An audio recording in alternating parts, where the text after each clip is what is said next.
Student accommodation issues have resurfaced once again following a fatal shooting incident at Walter Sisulu University this week. Of course, investigations are still underway. But as that ensues, this incident is preceded by separate and unrelated protests that, of course, also happened at universities across the country. That happened earlier this year, but it was disrupted by similar demands due to student accommodation struggles, quality of the accommodation coming to the fore, and also just issues around financing. And so Rudie Heyneke, OUTA Senior Project Manager, and Karabo Dlala from Equal Education UWC Tertiary Societies are both going to be weighing in for more. Good morning to the both of you, and thank you for making time to be part of this chat here on the SABC.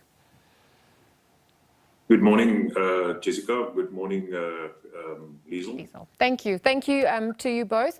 Rudie, let me start with you because the issues at hand, obviously the issue of demand versus supply regarding accommodation really has come to the fore once again. But I wonder at this point if it comes at any surprise given the developments at, WUSU and some of the other campuses, institutions, TVET colleges. No, I don't think this comes as a surprise.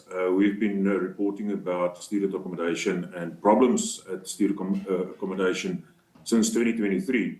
And maybe if you will allow me, I just want to take you back and I think to unpack where this whole crisis started off.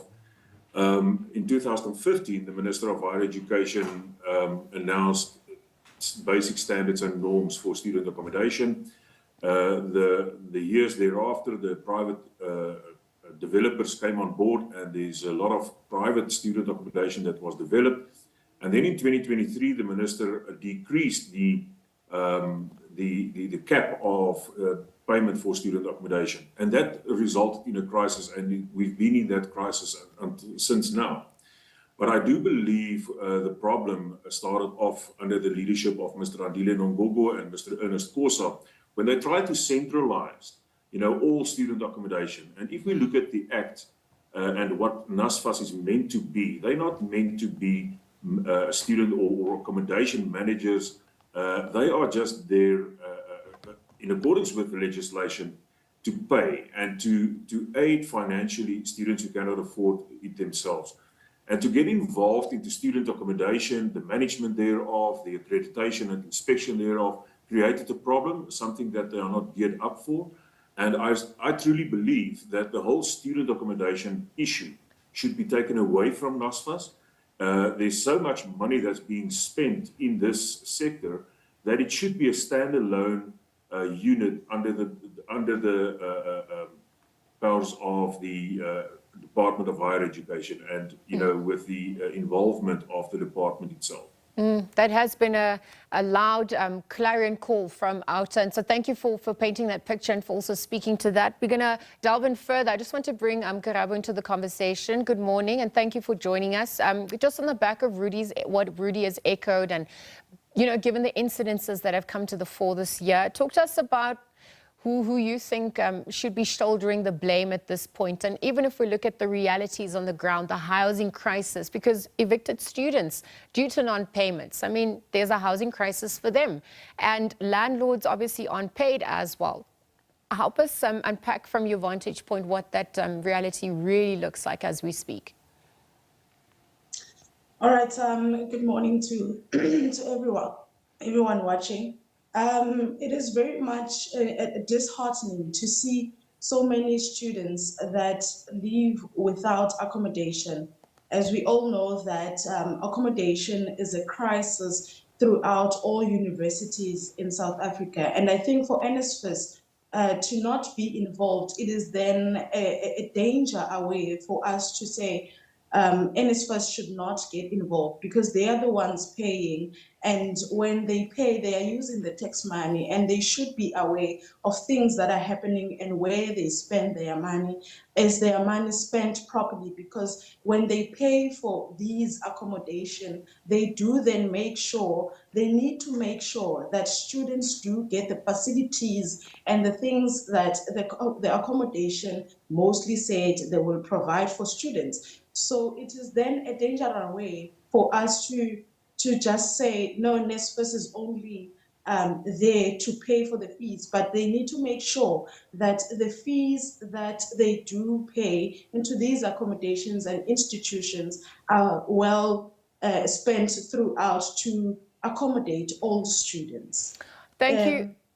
Yes, thank you for those remarks, Karabo, because Rudie, just going back to you now, I mean, we're seeing the issues with NSFAS. I mean, there's been questions about how administratively, they aren't faring well. On the communication front, they are not also faring well. Even the online registration portal, there's questions about its operations and even just the capacity at large of the accredited officers. Tell us a little bit more about your findings that have come to the fore. Yes, in our report in 2023, we already identified, certain service providers that were appointed by NSFAS. And the problem here is that, let's start with the inspectors, the people that must go out and look at the student accommodation provided by private providers, to inspect that, to see that it adhered to the norms and standards of the department. And there already, just with the appointment of these companies, we identified some problems. There were companies appointed who were never involved in anything like this. They are not even involved in property management or property inspections. And that's the first problem. If you want to keep it in-house, you should make sure that you have got the right people as well as the right platforms to do this business from. The second thing is now there is a portal that's being used for all students where they must register to get accommodation, as well as for the student accommodation providers, coming at a huge cost, and the management thereof is up to no good at this stage. We see late payments, we see payments that's not being effected at all, and this affects the students, and this affects the institutions, and this affects the academic year. So if you want to keep it in-house, you must make sure that you have the capacity, and that you have the systems, and that you have the right amount of people to manage this accommodation at a grand scale countrywide. We must remember that NSFAS is paying for between 400,000 and 500,000 students their accommodation, and it's a huge portfolio to manage. So I do believe that that aspect, if it is not being brought under the Department of Higher Education, then NSFAS must be equipped to do that function or to perform that function successfully. Karabo, what about the quality of the accommodation that's also being questioned, even the safety? From your experience and what you're witnessing as well, for as equal education, what's some of that you can relay, some of those stories you can relay?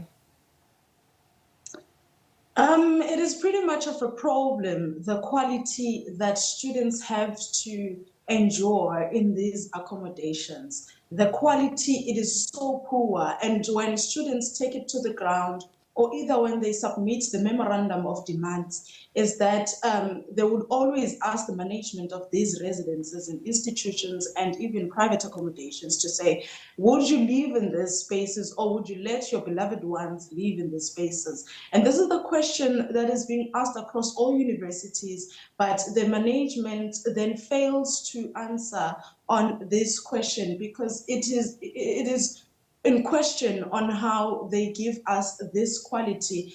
I myself, I am a student in one of these universities, and it is painful that we need to discuss the quality of these accommodations year in, year out. These are the maintenance issues, Wi-Fi issues, and all of those issues that we need to report each and every year. And it's one of the things that we then deal with each and every year, asking obviously in question that, does the management even care about the students and the quality that they give to us? These residences, some of them, they do not meet the standard of living requirements, or even the requirements that are required by NSFAS for even them to accredit them as a NSFAS accredited accommodation. Yeah, thank you. Thank you for speaking to that, because Rudie, the issue of the cap of 45,000 Rand from 60,000 also comes to the fore. Talk to us a little bit more about that. And if we're looking at what has transpired, obviously there's been protests. Are there fears that it could escalate now? Because it seems like students have alleged that their demands are falling on deaf ears. Yes, first of all, I just want to say that I can relate with what Karabo just said. Because if you look at some of the lists that some of the universities put out where there is private accommodation available, and you go and inspect those places just to go on a Google search map, you will see that some of those places are really not fit for student accommodation. And that is the problem that we are sitting with, is that with the appointment of inspectors that NSFAS did 2 years ago, these people are not qualified, and they should disqualify, places not adhering to the minimum norms and standards. The other question is also what you asked, is about the cap that was brought down from 60,000 per year per student to 45,000 per year per student. Now, there's a lot of accommodation that can be paid with 4,500 Rand a month, the standard thereof, or the place, or where it is situated. But it is a problem if you have got new developments that were put up a few years ago on the request of the department. Rudie, now unfortunately, I'm going to have to interrupt you there. I'm so sorry. Thank you for your time. The conversation obviously continues, but we'll leave it there for now. Thank you to you and Karabo, Rudie Heyneke, Karabo, Jessica, Dlala, weighing in. We're looking at the, student accommodation, the crisis that's unfolding there, and really what this means for students, the impact on the academic year at large.